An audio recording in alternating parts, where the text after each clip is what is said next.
பொய்யடிமையில்லாத புலவர் சருக்கம் புகழ்ச்சோழ நாயனார் புராணம். திருத்தொண்டர் புராணமாகிய பெரிய புராணத்தில் பொய்யடிமையில்லாத புலவர் புராணத்தை அடுத்து 41வது திருப்புராணமாக புகழ்ச்சோழ நாயனார் புராணம் அமைந்திருக்கின்றது. 8வதாக அமைந்திருக்கின்ற பொய்யடிமையில்லாத புலவர் சருக்கத்தினுள்ளே 2வது புராணமாக புகழ்ச்சோழ நாயனாரது புராணம் அமைந்திருக்கின்றது. தொகை நூலாகிய சுந்தரமூர்த்தி சுவாமிகள் அருளிய திருத்தொண்ட தொகையின் 7வது திருப்பாடலில் பொழில் கருவூர் துஞ்சிய புகழ்ச்சோழர்க்கு அடியேன் என்று சுந்தரமூர்த்தி சுவாமிகள் போற்றுகின்றார். இதனுடைய அர்த்தம், சோலைகள் சூழ்ந்த கருவூரிலே துஞ்சிய புகழ்ச்சோழருக்கு நான் அடியேன் ஆவேன் என்பது ஆகும். துஞ்சுதல் என்பது உயிர் நீத்தல் என்பதனை குறிக்கும். பொதுவாக இறத்தலை குறிக்க தூங்குதல் என்று அதனை மங்கள வழக்காக கூறுவது வழக்கம். சோழன் குளமுற்றத்து துஞ்சிய கிள்ளிவளவன், பாண்டியன் வெள்ளியம்பலத்து துஞ்சிய பெருவழுதி என்றெல்லாம் வருவதை நாம் காண்கின்றோம். இந்நாயனார் புகழ்ச்சோழ நாயனார். அவர் துஞ்சிய செயலின் சிறப்பாலே வந்த பெருமை, அதனால் இந்த திருப்புராணம் எழுந்த மரபு. எனவே பொழில் கருவூர் துஞ்சிய புகழ்ச்சோழர்க்கு அடியேன் என்று சுந்தரமூர்த்தி சுவாமிகள் பாடி அருளுகின்றார்கள்.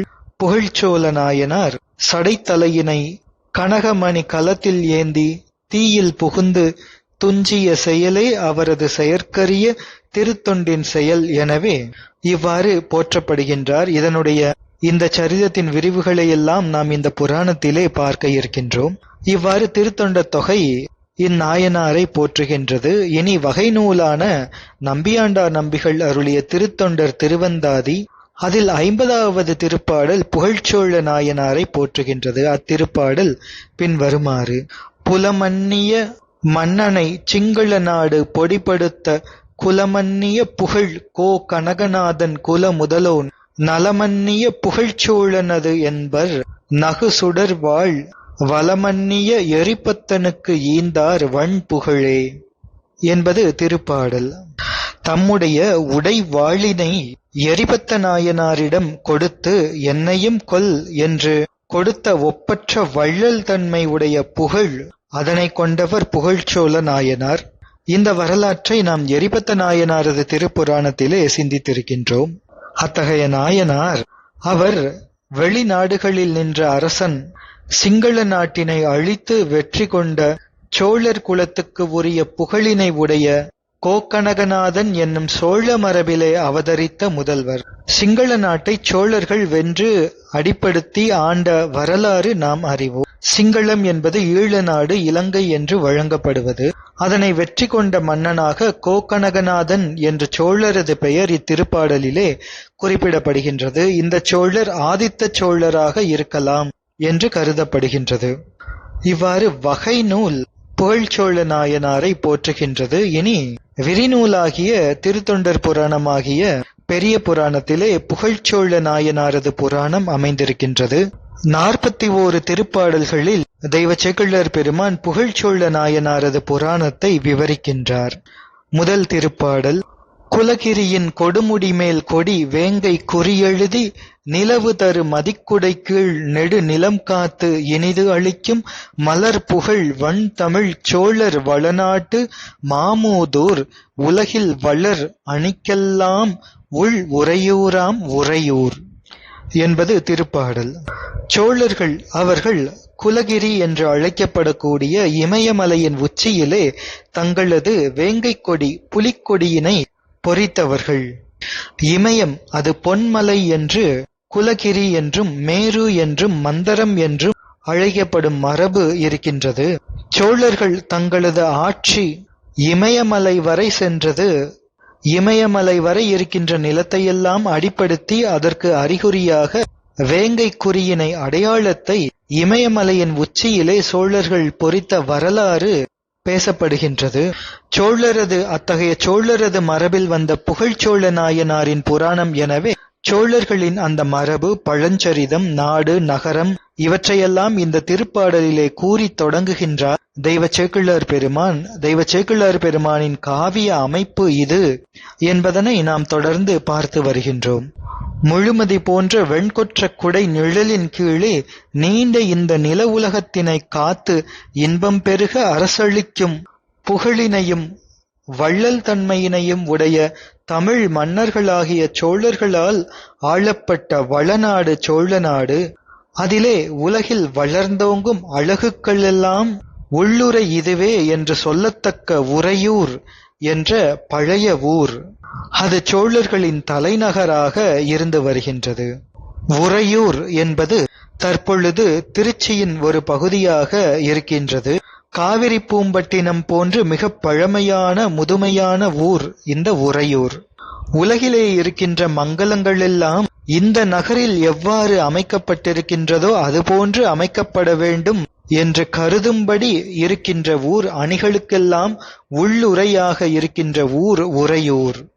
ஊர் எனப்படுவது உறையூர் என்பது பழந்தமிழ் நூல்களிலே புகழப்பட்ட ஒரு வாக்கியம்.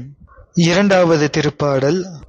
அளவில் பெரும் புகழ் நகரம் அதனில் அணிமணி விளக்கும் இளவெயிலின் சுடர் படலை இரவு ஒளிய எரிப்பனவாய் கிளரொளி சேர் நெடுவான பேர்யாற்றுக் கொடு கெழுவும் வளர் ஒளி மாளிகை நிறைகள் மருங்கு உடைய மருகுயலாம்.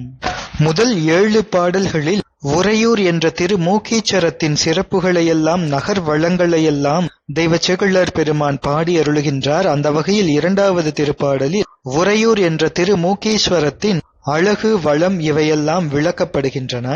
அளவில்லாத பெரும் புகழினை உடைய இந்த திருநகரத்தில் அழகிய மணிகளால் விளக்கம் பெறும் இள வெயில் போன்ற சுடர்களின் தொகுதி இரவு பொழுதே இல்லை எனும்படி ஒளி வீசுகின்றன.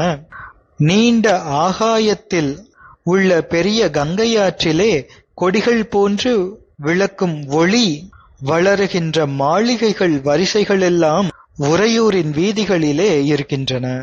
இங்கே இருக்கின்ற மணிகளின் ஒளித்தகுதி மாளிகை வரிசைகளின் மேல் வீசுவதால் அவற்றின் நிழல் ஆகாய கங்கையில் காணும் பொழுது அது நீண்ட கொடிகள் போன்று காட்சி தந்தன என்பது இதனுடைய அர்த்தம். மூன்றாவது மற்றும் நான்காவது திருப்பாடல்கள்.